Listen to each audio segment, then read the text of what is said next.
Doctor ortho, अब दर्द भी घुटने टेकेगा।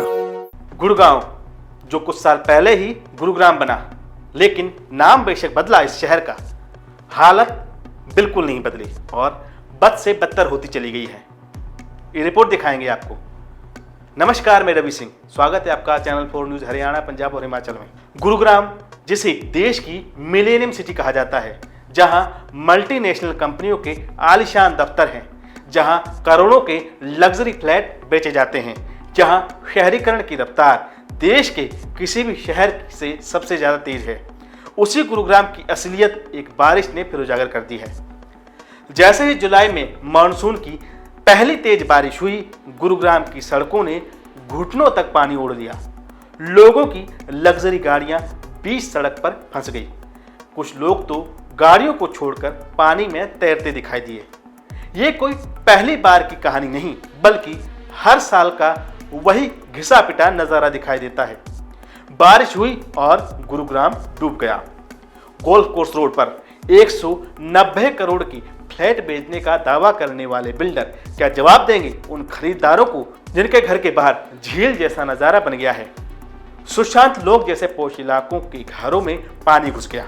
सड़कों पर गड्ढे और गंदगी का अंबार लग गया है। सोशल मीडिया पर लोग बेहाल तस्वीरें और वीडियो पोस्ट कर कह रहे हैं, जो प्रशासन और नगर निगम के दावों के खोखली पोल खोल रहे हैं। अब सवाल यह है कि आखिर करोड़ों के बजट, स्मार्ट सिटी के वादों और मेट्रोपॉलिटन टाउनशिप के बड़े बड़े प्रोजेक्ट्स के बावजूद गुरुग्राम का ड्रेनेज सिस्टम हर बार क्यों फेल हो जाता है।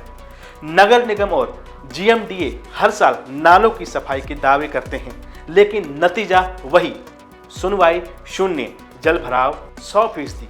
बारिश के बाद सड़कों पर सिर्फ पानी नहीं बहता, बहती है सरकारी उदासीनता, निकम्मापन और लापरवाही की बदबू। तेजी से हुआ शहरीकरण और बिना प्लानिंग की उगाई कॉलोनियां अब गुरुग्राम की गर्दन पर बोझ बन चुकी हैं। स्टॉर्म वाटर ड्रेनेज का सिस्टम का कोई ठोस प्लान नहीं है। सड़कों पर बना हर गड्ढा प्रशासन की नाकामी का गवाह है। गुरुग्राम सिर्फ दिखावे की चमक है, वास्तविकता और अव्यवस्था अराजक और बेहाल शहर। जब ऑफिस टाइम में बारिश होती है तो पूरा शहर ठप हो जाता है। 9 जुलाई की बारिश ने शाम को लाखों लोगों को घंटों जाम में फंसा दिया। किसी ने गाड़ी में बैठकर रास्ता ढूंढा तो किसी ने ऑफिस से घर पहुंचने में 3 घंटे लगाए, और सरकार वह तो हमेशा की तरह स्थिति पर नजर बनाए हुए है। गुरुग्राम की रियल एस्टेट मार्केट देश की सबसे तेज रफ्तार से बढ़ने वाली मार्केट है। यहाँ 50 लाख की प्रॉपर्टी 10 साल में 2.24 करोड़ तक पहुंच गई है। मुंबई, बेंगलोर को पीछे छोड़ चुका है गुरुग्राम। लेकिन सवाल यह है कि क्या सिर्फ निवेश और रिटर्न से शहर जिंदा रहता है? लोगों को रहने के लिए सुरक्षित सड़कें चाहिए, साफ पानी, बिजली और जल निकासी की व्यवस्था चाहिए, न कि बस कंक्रीट के डिब्बों में बंद लग्जरी फ्लैट। हर साल यही कहा जाता है, इस बार थोड़ा ज्यादा पानी गिर गया था, जल्द ही नालों की सफाई होगी। प्रशासन सतर्क है, लेकिन सवाल यह है कि कब तक?